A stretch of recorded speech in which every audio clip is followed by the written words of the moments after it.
레슨 72. 불만을 품는 것은 하나님의 구원 계획에 대한 공격이다. 우리는 에고의 구원 계획이 하나님의 구원 계획의 정반대라는 점은 인식했지만 그것이 하나님의 계획에 대한 적극적인 공격이며 그것을 파괴하려는 고의적인 시도라는 점은 아직 강조하지 않았다. 그러한 공격을 통해 실제로는 에고와 관련된 속성이 하나님께 부여되며 반면에 에고는 하나님의 속성을 띠는 듯이 보인다. 에고의 근본적인 소망은 하나님을 대체하는 것이다. 사실 에고란 이러한 소망이 육체적으로 구현된 것이다. 이러한 소망이야말로 마음을 몸으로 둘러싸서 홀로 분리되어 있게 만들므로써 마음을 가두려고 만들어진 몸을 통하지 않고서는 다른 마음에게 다가갈 수 없게 만드는 듯이 보이기 때문이다. 소통에 부과된 제한이 소통을 확장하는 최선의 수단일 수는 없다. 하지만 에고는 너로 하여금 그것이 사실이라고 믿게 하려 한다.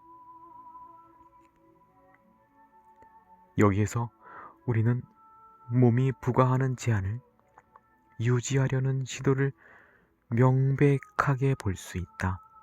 하지만 불만을 품는 것이 왜 하나님의 구원 계획에 대한 공격인지는 그리 분명하지 않을 것이다. 그러나 내가 주로 어떤 것에 불만을 품는지 살펴보자. 그것은 항상 몸이 행하는 어떤 것과 관련되지 않은가?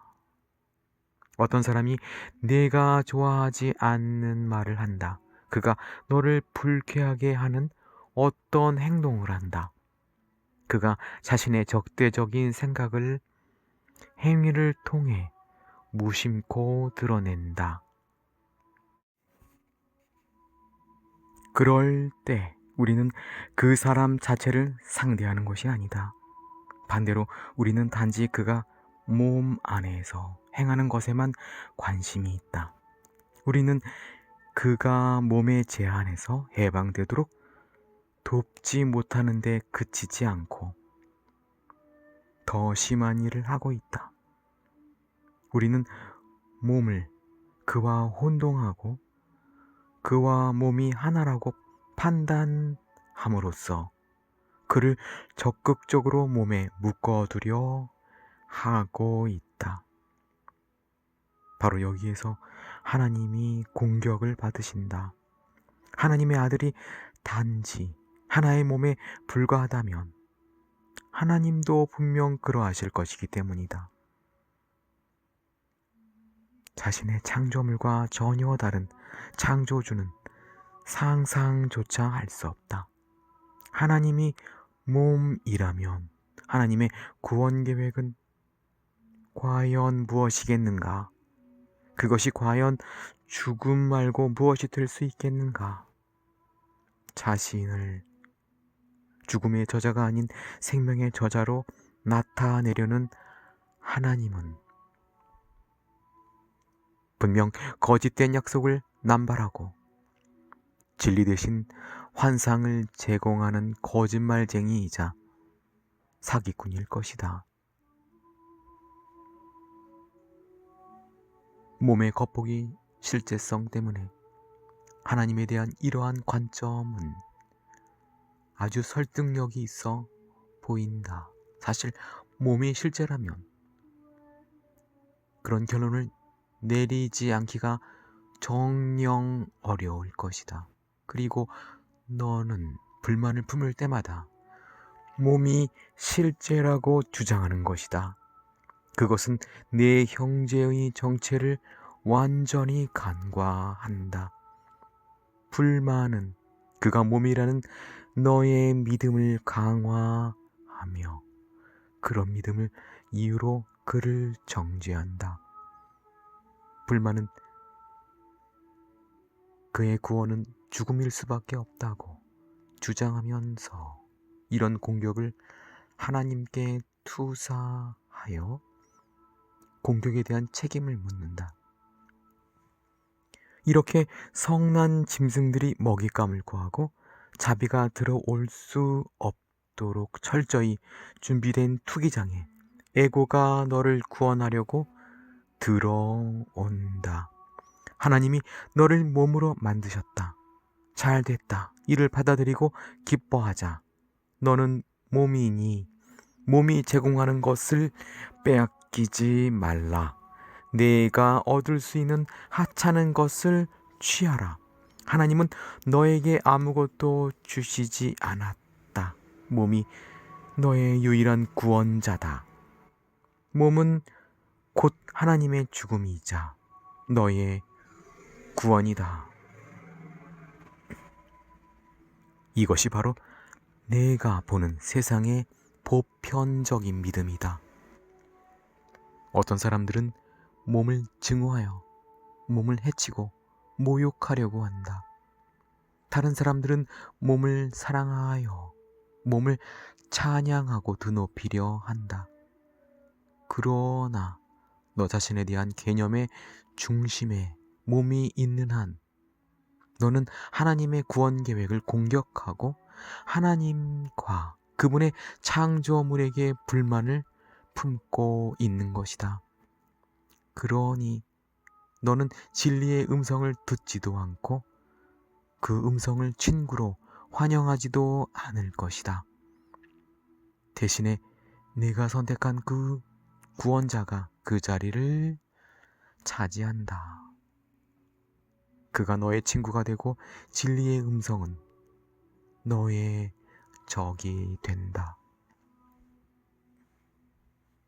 우리는 오늘 구원에 대한 이런 어리석은 공격을 중단하고 대신에 구원을 환영하려고 시도할 것이다. 위아래가 뒤집힌 너의 지각은 내 마음의 평화를 파괴했다.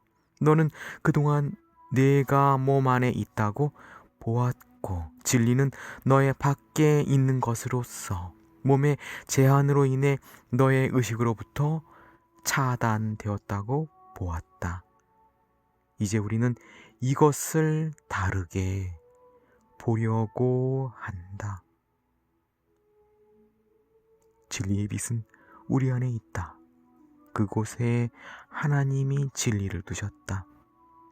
몸이야말로 우리의 바깥에 있는 것이며 우리의 관심사가 아니다. 몸 없이 존재하는 것은 우리의 자연스러운 상태로 존재하는 것이다. 우리 안에 있는 진리의 빛을 인식하는 것은 우리 자신을 있는 그대로 인식하는 것이다.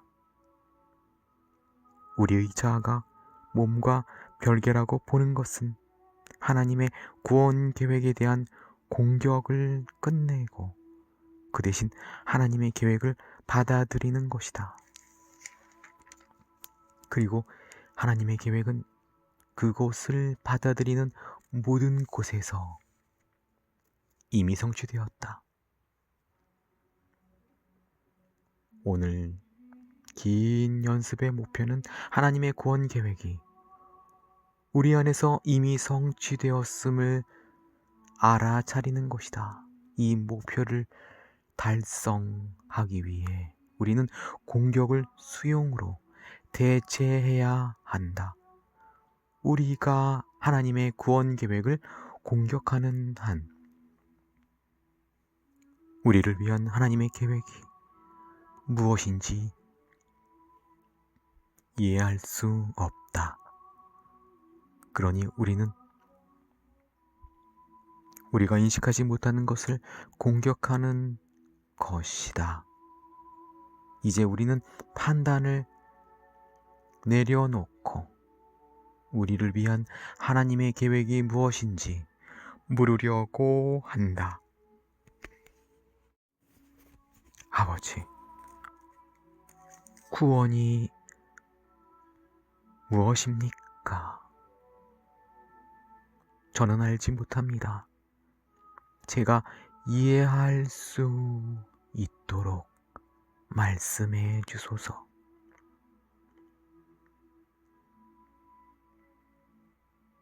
그런 다음 우리는 조용히 하나님의 응답을 기다릴 것이다.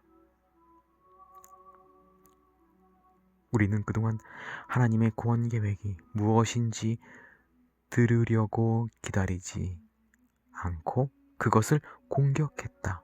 우리는 너무도 시끄럽게 불만을 늘어놓다 보니 하나님의 음성을 듣지 못했다. 우리는 불만을 이용해서 우리의 눈을 가리고 귀를 틀어 막았다. 이제 우리는 보고 듣고 배우고자 한다. 아버지, 구원이 무엇입니까? 물어라. 그러면 응답을 받을 것이다. 구하라. 그러면 찾을 것이다.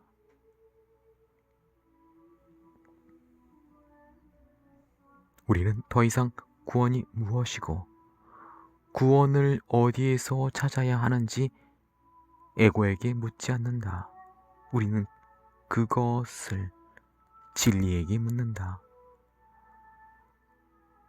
그러니 네가 묻는 상대방으로 인해 그 답이 참일 것임을 확신하거라. 확신이 약해지고 성공의 희망이 깜빡거리다가 꺼지는 듯할 때마다 네가 지금 무한한 것의 무한한 창조주, 너를 당신과 함께 창조하신 분께 묻고 있음을 기억하면서 다시 한번 질문하고 요청하여라. 아버지, 구원이 무엇입니까? 저는 알지 못합니다. 제가 이해할 수 있도록 말씀해 주소서.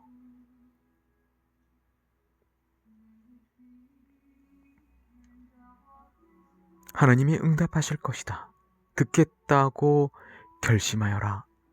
오늘 짧은 연습은 보통 때보다 조금 길게 할 것이므로 1시간에 1, 2회로 족하다. 연습은 다음과 같이 시작하라.